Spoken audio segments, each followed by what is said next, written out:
everyone. Welcome to the Honorees. I'm your host, Jez Katambe, and today we're joined by Professor Alvio Dominguez, MDC Endowed Teaching Chair in Engineering, Mathematics, and Sciences. Thank you for joining us, Professor Dominguez. Welcome. Thanks for having me. Oh, it's a pleasure. Now, before we get to my questions, I would like to take our viewers on a tour of your classroom so they can appreciate your teaching style. And I understand we have a video, so let's take a look. All right.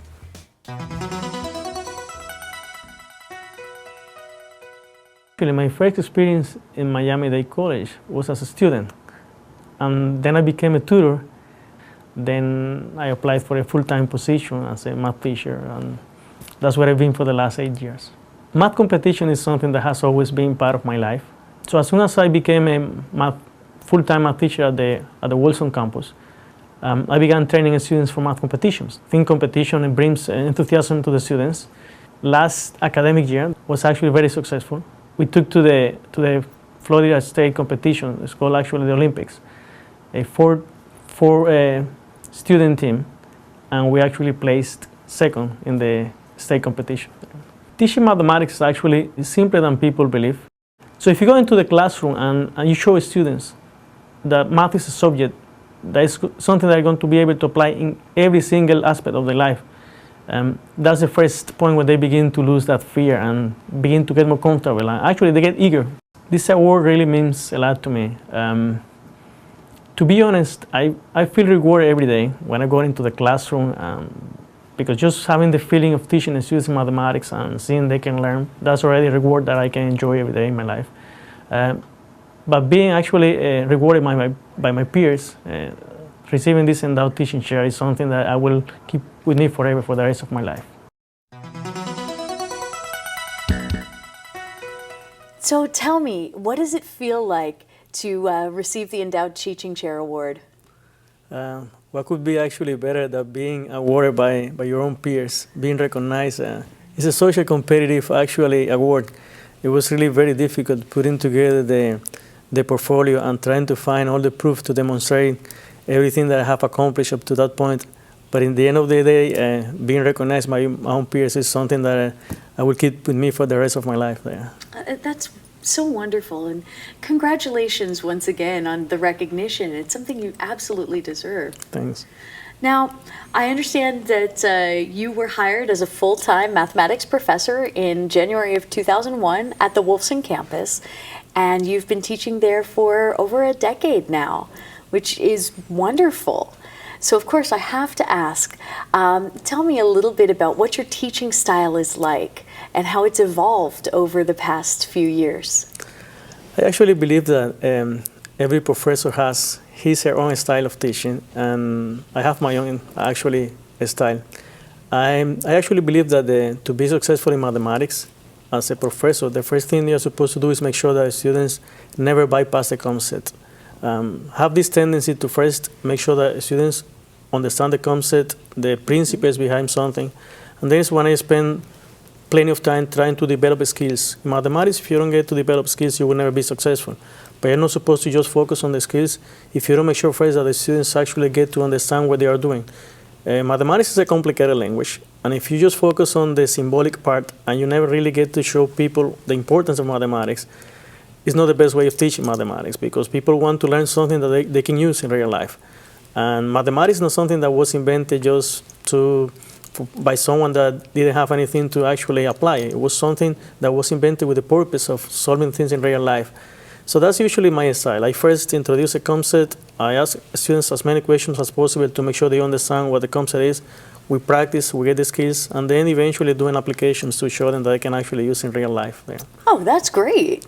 Now, you said something very interesting a moment ago. You said that mathematics is a very complicated language. And I think that a lot of our students would agree with you there. But of course, our students themselves have such a diverse background and on their own come from so many different backgrounds and speak their own languages. And I'd love to know a little bit about the background of some of your students. Well, yeah, as you said, I've been working as a full-timer at the Wilson campus, and we have a very diverse student body there. We have students from African American students. We have students from several South American countries. But it's something that, as I said, mathematics is a language that is a universal one. So it doesn't really matter who the audience is. You should be able to convey the knowledge by just making sure that everywhere you go, the math symbols are the same.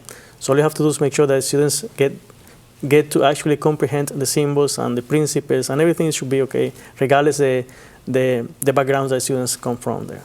Sure, and like you said, mathematics is itself a universal language, and through mathematics we're able to communicate on so many different levels and solve problems internationally, collaborate on massive global teams towards a goal or a project.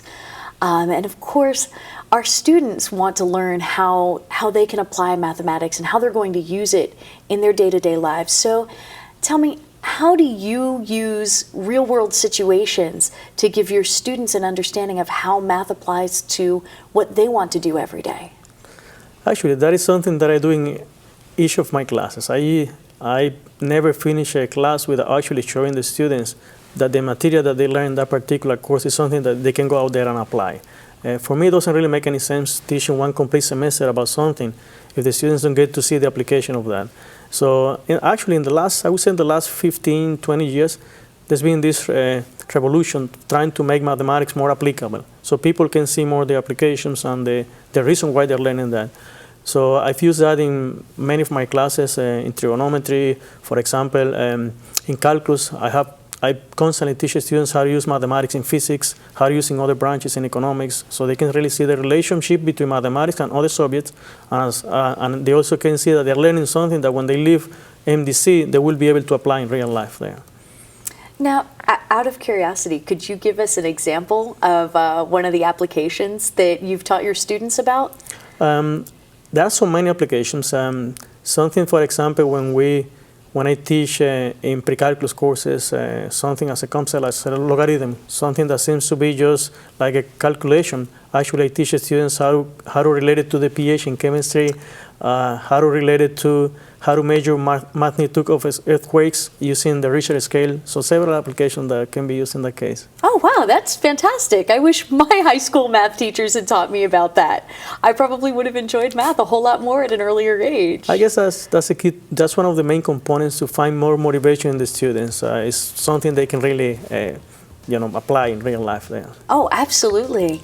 And I definitely want to talk to you a little bit more about that. We have to take a quick break now, but when we get back, of course, I have some more questions for you.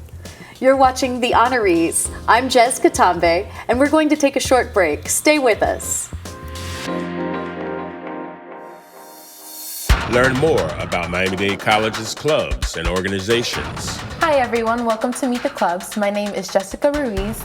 And Tropical Bee is a cultural organization. Student Government Association is an organization which promotes community service. We're doing Camilla's House and beach cleanups. Being part of SGA at the Hialeah campus, when the students come to our campus, most of them have come from another country. Hello everyone, you are watching Meet the Clubs, and today we have the Face Club here. I didn't have any friends, so when I met the Face Club, I had new friends. Welcome to Meet the Clubs. Meet the Clubs on MDC-TV.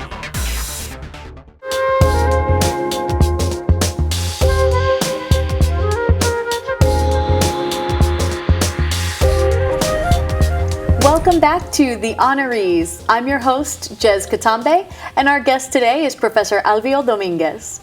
So, Professor Dominguez, I understand that you're very involved with the math club at the Wolfson campus and that you've taken your students to many competitions. Can you tell us a little bit more about what the math club is and what those competitions are like? I mean, it's got to be more than just going to the board and solving math problems. I'm going to be honest with you. One of the most enjoyable aspects of what I do here at MDC is working with a math club. I always like competitions. Actually, when I was a student, I participated myself in several competitions. So I've always liked that idea of competing. And as soon as I was hired here as a full-timer, I heard about this prestigious competition that is called the Math Olympics. Oh, yes, I've heard of the Math Olympics. Yes, and so I decided to become actually one of the constant participants on this competition.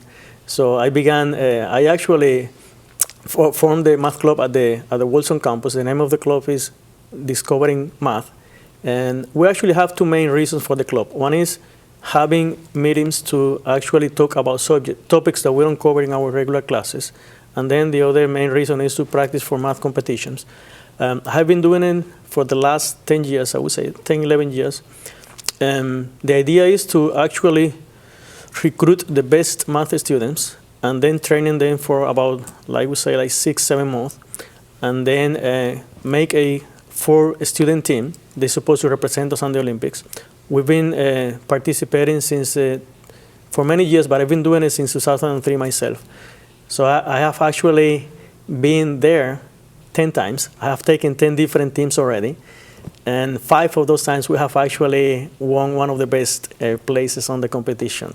It's a tremendous accomplishment. It's really difficult to win there. You have to imagine that you go to a competition where the best students in mathematics of the entire Florida state participate. So winning there is something that those students will never forget. There's something they can keep for them for the rest of their life. Actually, sometimes, just the other day, I got a phone call from one of my previous students, and he told me that something that he has never forgotten was that at the moment when he was one of the members of one of the teams that won a competition. And he said that's one of the best accomplishments in his life. Oh, that is absolutely wonderful. And those are the best stories to hear as a professor, is when you hear back from a student and realize that something that you've done together has really impacted their life and changed something about the way they think about the subject you teach. And that's wonderful. Absolutely. There is no better feedback than listening from those who actually at some point were your students and now they still feel that you made some positive changes in their life. That's something really priceless in life. Congratulations on that. Thanks. I'm so happy for you. Now, I know that you're very passionate about including more than just mathematics in your lessons and even in your preparations for the Math Olympics. So you've been working on building a learning community between mathematics and physics for quite some time now. Can you tell me a little bit about what that means and how that has changed the curriculum for our students? It's actually very simple because it's very natural. Mathematics and physics, actually, the learning community that I've been working on is actually calculus and physics. And it's very simple. At least the principle behind is very simple because actually calculus was invented at the same time by 2 different people, Newton and Leibniz. One was working in geometry, the other one was working in physics. So almost every simple principle that applies in calculus is based on something that has to do with physics. So I decided to actually become part of this learning community because we can teach both at the same time. We can teach the mathematical skills required to understand calculus, but at the same time, how it is being used to solve physics problems there. And we needed to make some changes in the curriculum, just minor changes, because we wanted to actually make sure that when those students actually left those courses, they were very well prepared in physics and calculus. So besides the general topics that we usually include in Calculus 1, we also included something like how to draw 3-dimensional vectors and how to actually include that into those physics classes. And you connect that with the mathematics class directly? Directly, yeah. Everything has to do, every lecture in physics and mathematics run in a parallel fashion, showing how mathematics, how these ideas about integration, derivative, actually are connected to the physical world. Yeah. Oh, that's a humongous difference, especially knowing that physics is a very challenging subject, especially for students who are looking at physics for the first time. Having that calculus connection at the same time as learning their physics material has to make a big difference in not just their understanding, but in their overall achievement in the coursework. Would you say that that's true? That's absolutely right. And we have been actually trying to track down and measure the success in this course, and it's been great, really. Students, the best way to actually measure success is if you are able to follow students after they leave those classes. So you can see how they're doing in the subsequent courses, and they've been doing great there. Because when you're receiving this knowledge, you are seeing the meaning of this, the purpose behind this. So there's more motivation for the students to really learn something, that they're actually seeing right away what the application is. Oh, sure, because they see right there that it has absolute value to what they're learning in other classes, and they can take it outside of the classroom. It has a real meaning in life there. Yes. Oh, that's great. Now, speaking of the way that the students approach these concepts, how do the students react to all of these extracurricular mathematics events that you've planned for them? Oh, they really embrace these activities, and everything that, as I told you earlier, in the math club, something that we also do besides the training section for math competitions is giving these speeches, these talks about topics that we don't cover during our regular classes. And actually, the way students have actually embraced these extracurricular meetings is amazing. They show up during a student activity to see how we talk about the history of mathematics or all these nice results that are never displaying our regular curriculum. So it's something that really students have enjoyed a lot. Right? It sounds to me like you take great pride in going above and beyond for your students and bringing mathematics into the rest of the world for them, opening their eyes to how it impacts their everyday life, their learning, and their future. And that's wonderful. Thank you for that. On behalf of everyone who ever learned math. I tell many people, and they sometimes perhaps it's hard for them to believe, that when I come here to Miami-Dade College every day, I don't feel like I'm working, because there's nothing better than doing something that you really enjoy. I can be doing this for the rest of my life, and I don't feel like I'm really working. Since I was a little kid, I always knew what I wanted. I never had a second choice in my life. My first and unique choice was I want to be a math teacher. So, that's amazing. Yeah. And I'm dying to ask you a few more questions about how you came to become a math teacher and what that decision was like for you. We have to take a quick break right now. Right. And when we come back, I hope you're ready for some good questions about it. I hope so. We're going to take a short break. You're watching The Honorees, and I'm your host, Jez Katambe. Don't go anywhere.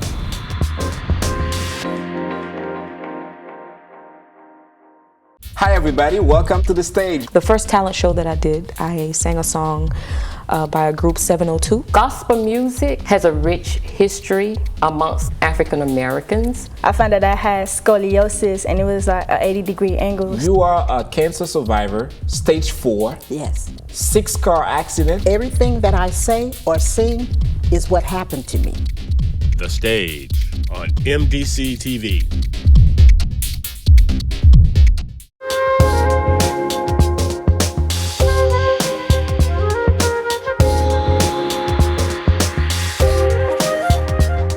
Welcome back to The Honorees. I'm Jez Katambe. Now, Professor Dominguez, I understand that you were born in Guantanamo, Cuba. Yes. And came here to South Florida for your education. Can you tell us a little bit about your biography and how you ended up as a student at Miami-Dade? Sure. It's actually a funny story because I was born in Guantanamo, but in Guantanamo town, not in Guantanamo Bay. So actually half of my education is from Cuba, the other half is from United States. I got my bachelor's degree in Cuba, and I came to United States 20 years ago. My parents were living here, and they sent for me. So as soon as I got here, I was trying to find a way to get involved again into education, because at the time I left Cuba, I was actually teaching at the university level there. For whatever reason, I got a call from MDC, and they asked me if I was one of the rafters that came from Cuba. And I said, no, I'm not really, I didn't come from Cuba in a raft. My parents sent for me, but they were actually offering me the chance to go and be one of the students on the English courses they were teaching for refugees there. And I embraced the opportunity. I went there. It was my first actually time putting my feet into MDC. I was able to learn the English language, and I was also able to feel again in the classroom environment, and that was one of my best motivations to actually continue the education and become a teacher again. So of course, now that begs the question, did you find the transition from Cuba to the United States difficult? What was it like coming over here in the early 90s? I guess there are two facets of that. I mean, if you are talking professionally, from the professional point of view, I didn't find it difficult, because I was able. I've been doing here the same thing that I was doing in Cuba, which is teaching mathematics. Though that was the same thing. It was a little bit difficult getting adjusted to a new society and learning things that I have never seen in my life before in Cuba. But it wasn't really that difficult, to be honest. When you come to a place where it's field of opportunities, you actually try to get yourself as part of the society and just take it from there. Now, to me, it's fascinating how you use the opportunity to learn English at Miami-Dade College's Wolfson campus to begin your transition into a career as a professor, and to gain the confidence to complete your master's in mathematics and come back to teach here. So, of course, I have to know what drove you to decide that you wanted to be a professor? As I said in the previous segment, that was a very simple choice for me because since I was a kid, the only thing that I enjoyed was learning mathematics and helping others in mathematics. So I was doing that in Cuba, teaching mathematics. I came down here, and as soon as I went to MDC and I felt confident with the language, then I went to FIU, enrolled there, finished my master's degree in 2 years. I didn't feel satisfied with that. I wanted to go beyond that. So I went to the University of Miami and was there for 6 years until I finally got my PhD in mathematics there. And then doing what I love to do, teach mathematics there. That's amazing. So mathematics has been your passion since childhood, and here you are teaching generations of students to love mathematics all over again. It's very rewarding. What I sometimes I call that like pay it forward. That's what I learned on my own. That's what I'm trying to convey to others. Yeah. I love that, and you really are. So, of course, I heard that you are listed amongst who's who in America's teachers. Tell me a little bit about that. How does it feel? That's absolutely true. I've been listed more than once there, about 4 times there. Once, similar to what I said earlier, there's nothing more rewarding than being recognized by people that actually work in the same field that you do. And that's something that is priceless in life there. And speaking of recognition, I also learned that you were elected 4 times as one of the best professors at Miami-Dade College by Phi Theta Kappa. That's wonderful. So between, I think, 2002 and 2006, is that correct? That's absolutely right, yeah. So tell me, as a very well-recognized professor, what do you think are some of the best qualities that all professors should have?